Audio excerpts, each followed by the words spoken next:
RBC thinks that Toronto is now in a buyer's market. And it sure as heck feels like we're in a buyer's market, especially because of the market that we came from. Right off the bat here, I'd love to know, before we go any further in this video, go into the comments and you tell me, do you think it is a buyer's market right now in Toronto? Because what we're going to do in this video is actually run the numbers on every single asset class based on the most recent data that we have for November 2022 and show you what you would need to know if you're a buyer, seller, or just someone interested in real estate.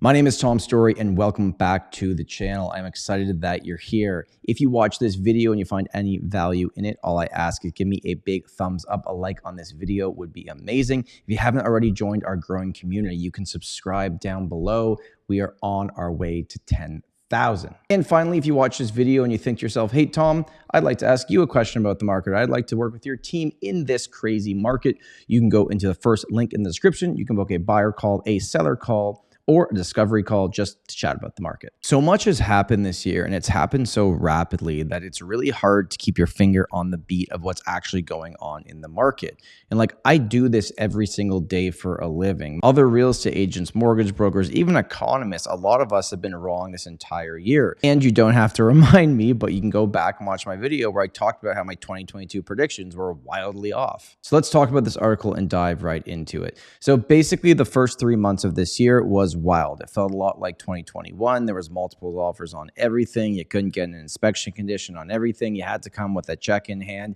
It was a bit of craziness and people were not liking it. And it was such an accelerated seller's market that we really haven't seen that often in the past. And then 1 rate hike, 2 rate hike, 3, 4, 5, 6, 7 rate hikes so far this year. So we're going to go over what CTV in their article says, and then I'm going to show you the actual numbers. I'm going to let you decide if it truly is a buyer's market. Okay, so let's jump right into this together here. So this is the article we're looking at from CP24. Is now a buyer's market in Toronto, one major bank thinks so. That major bank is RBC.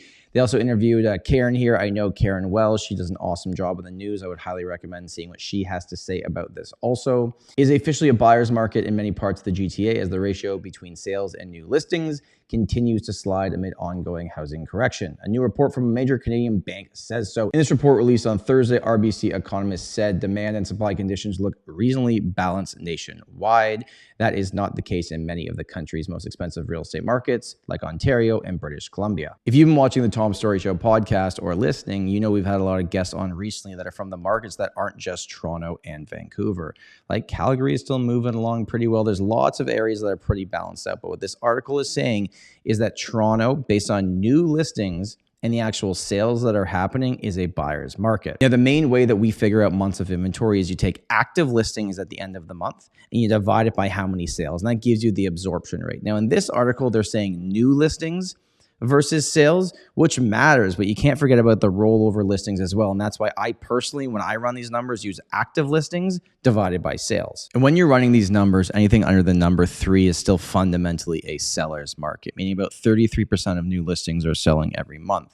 From 4 to 6 is a balanced out market, and 6 plus would be a buyer's market. So if that is the case, there would have to be over 6 months of inventory in Toronto for it to actually be a buyer's market. And you can probably see where I'm going with this. The numbers aren't anywhere near 6 months of inventory in the city of Toronto, even on certain asset classes. If you go specifically into some micro markets, you might find going over 6, but across the board, it's not even close. But that doesn't mean it doesn't feel like a buyer's market. When half the amount of sales are happening, it can't even really be a buyer's market if buyers aren't buying, right? So there's just less actually happening out there. And it's this weird cross right now where sellers are not listing if they're not going to get the price that they want. So rarely have I seen someone actually like giving away a house. But buyers are coming into it saying, I want this massive discount. And I think they're going to be a little bit frustrated right now because sellers are holding on or just taking their properties off the market. Okay, so we're going to go a little old school here. I'm going to go to the Toronto Real Estate Board's Market Watch, and we're going to run the math together, and we're going to see if it truly is a buyer's market or not. Okay, so on page 1 here, what I want you to look at down here is the year-over-year summary. Okay. So it's showing that sales volume was down 49% November to November. New listings was down 11%. So there's less properties coming to the market as well, but obviously nowhere near what the sales were down. Your active listings was up almost 100%. So there's way more properties to choose from now than there was at the same point last year. And your price was down 7.2%. But here's what we need to do. We need to take the active listings right here, 11,910, and we need to divide that by 4,544. And when we do that, it's going to give us 2.6. So the entire city of Toronto, including the GTA and all the markets, we're sitting under 3 months of inventory. And that is technically, like, fundamentally a seller's market. But taking the entire city's months of inventory isn't really that helpful, right? So let's break it down even further. So I just put these notes together for you that I wanted to share. Okay, so City of Toronto months of inventory, the entire market, like we just talked about, was 2.62. If we just focus on the City of Toronto, meaning the 416 area code, you're at 2.75. For the 416 area code for different asset classes, detached is at 2.3 months of inventory, meaning 1 out of every 2.3 properties is selling every month.